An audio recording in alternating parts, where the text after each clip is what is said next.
Es una de las caras más poderosas de la Unión Europea, la mujer conocida por imponer multas multimillonarias a los gigantes tecnológicos estadounidenses, la mujer a la que el expresidente de Estados Unidos, Donald Trump, llamó la mujer de los impuestos. Mi invitada de hoy es Margrethe Vestager, vicepresidenta ejecutiva de la Comisión Europea, que pronto dirá adiós a Bruselas tras casi 10 años al frente de las políticas de competencia y digital.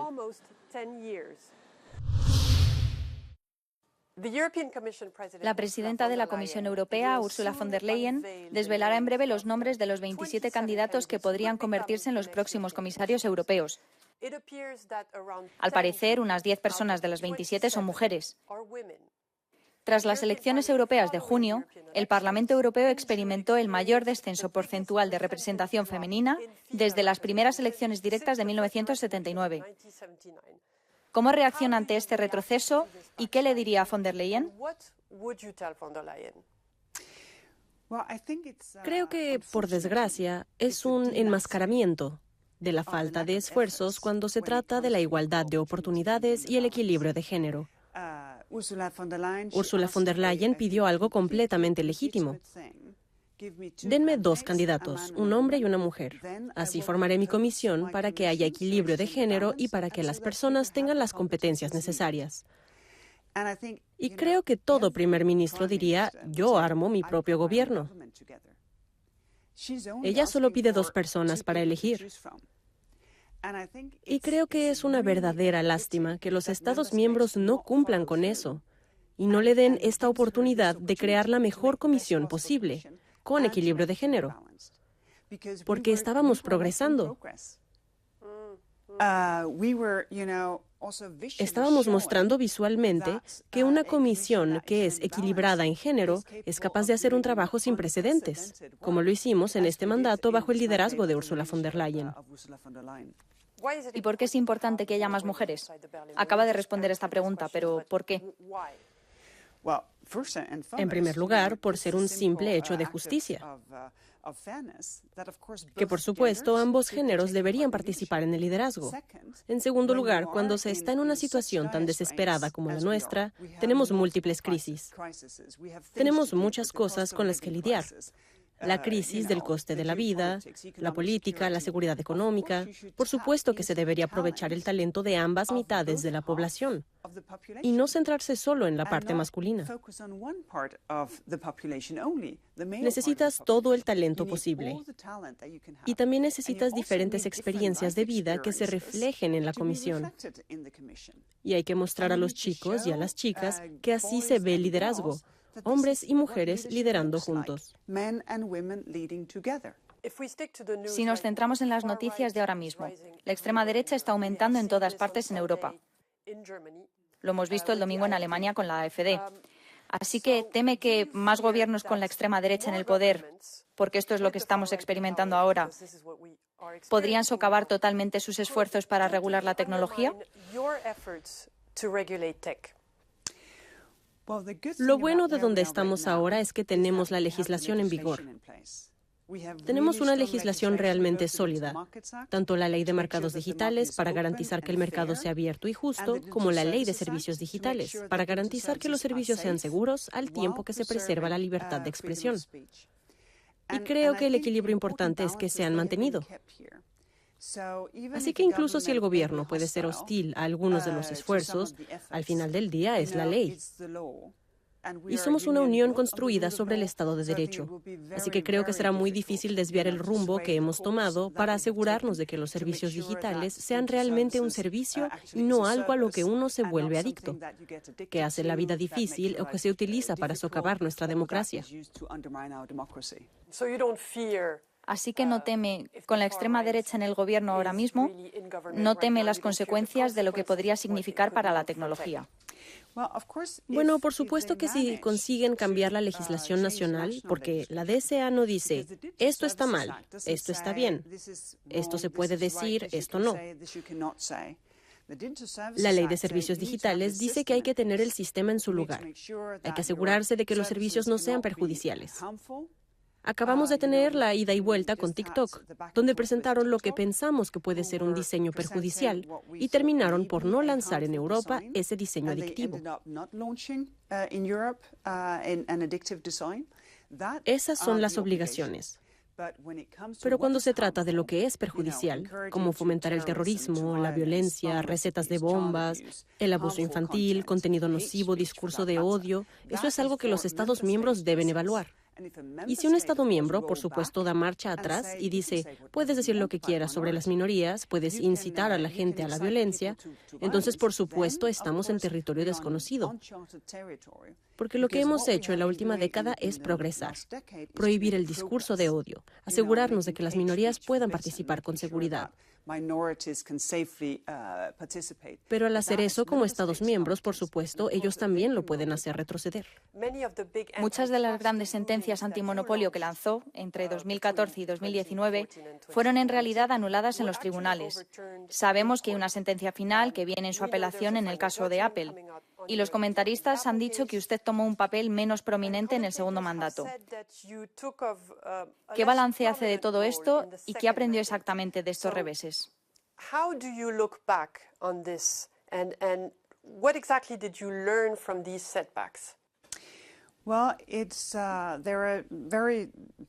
Son situaciones muy diferentes. Debo decir que generalmente ganamos la mayoría de nuestros casos. Donde perdimos casos fue en los que temíamos que los Estados miembros hubieran hecho tratos de favor a algunas grandes empresas para que no tuvieran que pagar los impuestos que todos los demás tendrían que pagar. Y una de las razones por las que tuvimos muchos más casos de este tipo en el primer mandato fue que queríamos ver cómo los tribunales evaluaban esto. En lugar de simplemente presionar lo más rápido posible, también tenemos que ver cómo el tribunal evaluará esto. Y por supuesto, paralelamente a los casos específicos de ayudas estatales con fines fiscales, hemos visto cómo los Estados miembros han cambiado su propia legislación para evitar lagunas jurídicas, para impedir una planificación fiscal agresiva. Y también hemos visto cómo la comunidad internacional tomaba medidas para establecer un nivel mínimo de imposición corporativa efectiva del 15% para compartir los ingresos, de modo que se paguen impuestos cuando realmente se obtengan ingresos. Así que creo que hemos progresado. Pero por supuesto habría sido mejor para mí ganar los casos.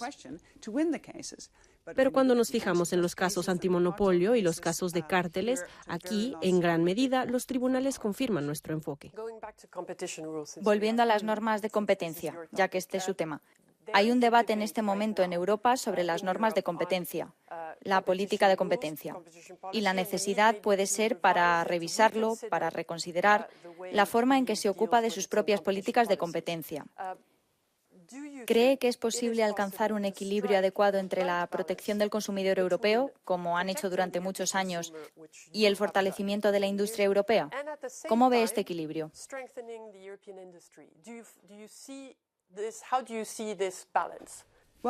Depende mucho de lo que entienda por fortaleza. Porque, por ejemplo, yo veo la fortaleza como tener otro proveedor para elegir si tu proveedor preferido te falla. Si un cliente te falla, tienes otros clientes a los que atender. Y eso es lo que te da la competencia. Que tienes muchos proveedores entre los que elegir, que tienes acceso al mercado donde hay muchos clientes a los que recurrir si te falla uno. Y yo creo que lo que hemos visto es que si eres realmente competitivo en el mercado global, es porque has ejercitado tu músculo competitivo en casa, porque todavía estás siendo desafiado. Creo que hay una serie de cosas que se pueden hacer para fortalecer las empresas. Creo que un buen ejemplo son los proyectos transfronterizos que llevamos a cabo. Tenemos hidrógeno en el extranjero, 2 en baterías, 2 en microelectrónica, 1 en la nube, 1 en salud. Es una inversión total en innovación de vanguardia de 100.000 millones de euros. El mismo tamaño que nuestro objetivo del proyecto de investigación, solo en sectores muy específicos. Innovación de vanguardia. Y eso ayuda a las empresas europeas a ser capaces de ofrecer lo que les estamos pidiendo. Y creo que es un buen uso de la financiación pública. Es un tipo de política industrial que ayuda al mercado a avanzar sin limitar la competencia. Así que creo que es muy importante no ver esas dos cosas como contradicciones, sino ver la competencia como una de las cosas que realmente ayuda a la industria a ser competitiva en el mercado global. Entonces, ¿cree que estas normas de competencia deberían reconsiderarse? ¿Deberían revisarse?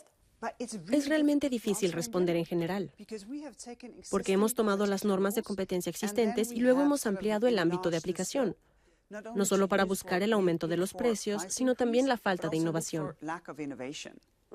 Por ejemplo, si dos empresas farmacéuticas quieren fusionarse y existe el riesgo de que la más grande cierre la innovación en la más pequeña para proteger su liquidez, entonces, claro, nos preocupamos.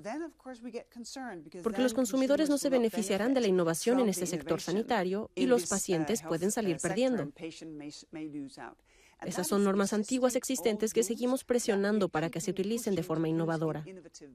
Y eso, por supuesto, creo que es importante seguir haciéndolo.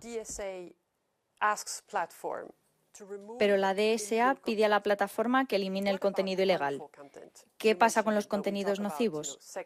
Hablamos de sexo, desinformación, discursos de odio. Sabemos que las definiciones pueden cambiar de un país a otro. ¿Qué hacemos con los contenidos nocivos? Bueno, en primer lugar, creo que es muy importante darse cuenta de que tenemos diferentes culturas, también diferentes culturas políticas.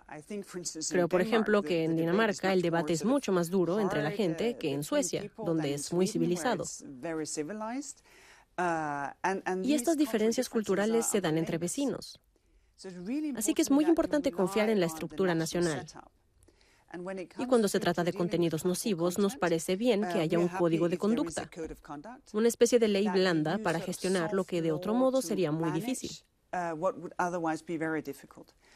Por supuesto, al final lo que pedimos es que se establezca un sistema para que se pueda hacer frente a ello. Y luego serán los tribunales nacionales los que digan, bueno, esto sí es contenido nocivo, hay que ocuparse de ello. Y esto tal vez es robusto, tal vez a veces hiriente, pero es un debate político perfectamente legítimo. La detención del director ejecutivo de Telegram, Pavel Durov, en Francia. Sabemos que no tiene nada que ver con la legislación europea, pero ¿no cree que la aplicación legal contra las grandes empresas de tecnología, los fundadores, solo puede funcionar si los jefes son personalmente responsables? ¿Piensa que deben estar situados en el centro? Estoy hablando de Elon Musk.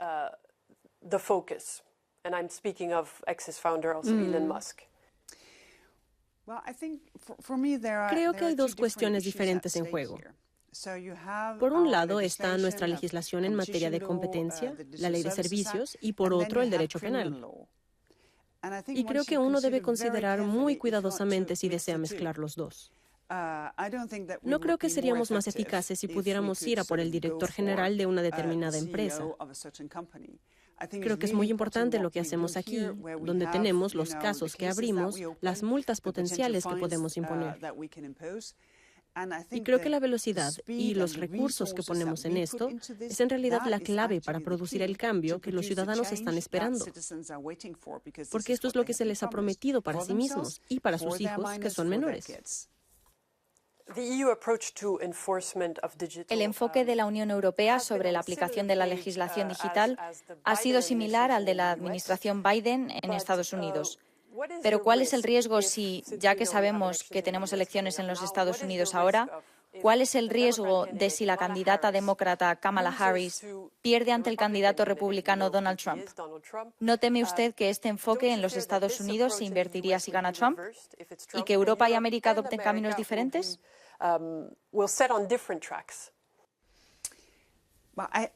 Me parece muy difícil de evaluar. Porque si vemos lo que dice Kamala Harris como candidata a la presidencia, está diciendo, necesitamos que los precios sean asequibles. Necesitamos examinar el nivel de concentración, abordar la crisis del coste de la vida, que también es un hecho, por desgracia, en Estados Unidos. Creo que se trata de un interés muy amplio, porque muchos votantes se enfrentan a precios cada vez más altos y no entienden por qué los precios no bajan tan rápido como subieron. Así que, hasta cierto punto, creo que podemos estar en una especie de movimiento bipartidista, porque la competencia leal sirve al votante en el papel de consumidor.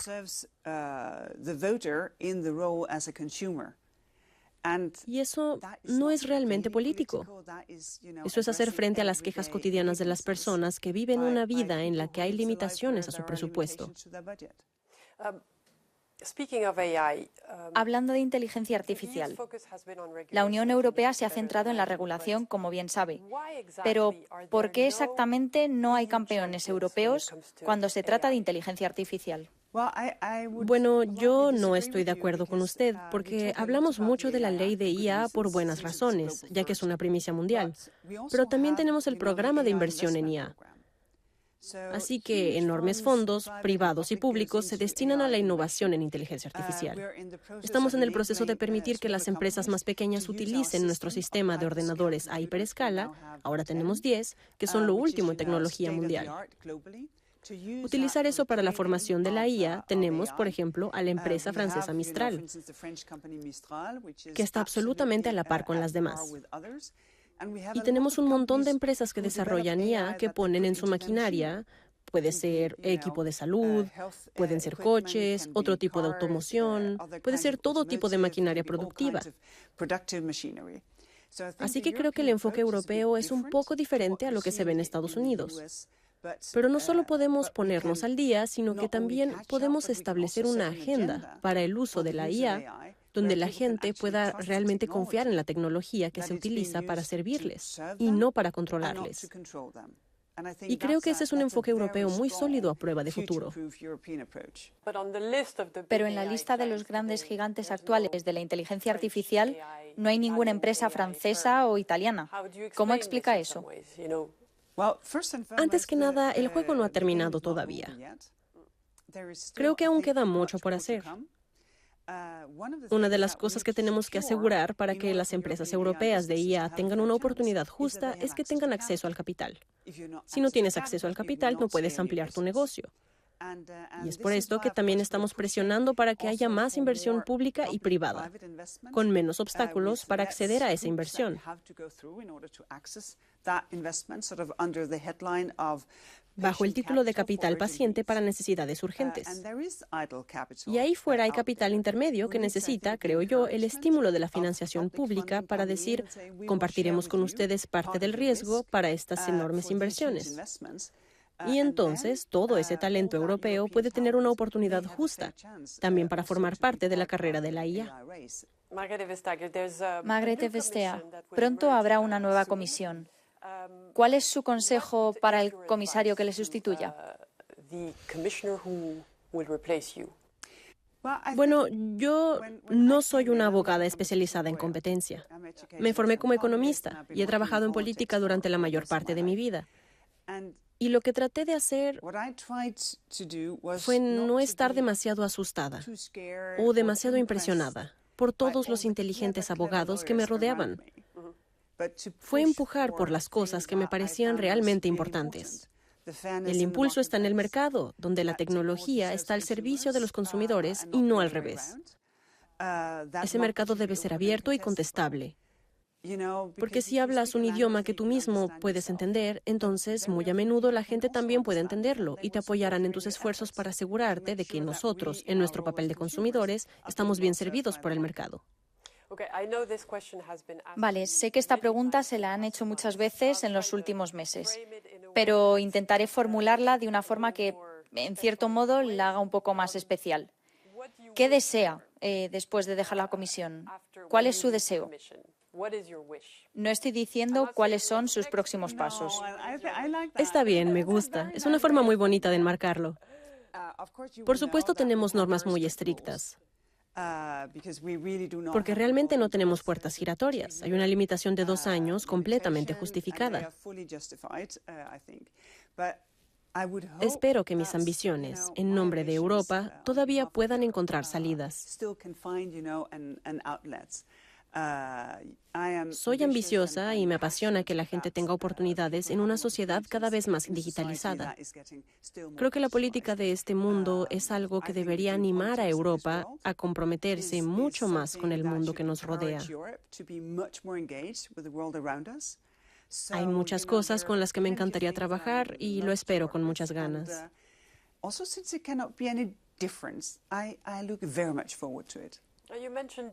Bueno, mencionó la geopolítica. Quizás sea uno de sus intereses. Ha sido un placer. Muchas gracias.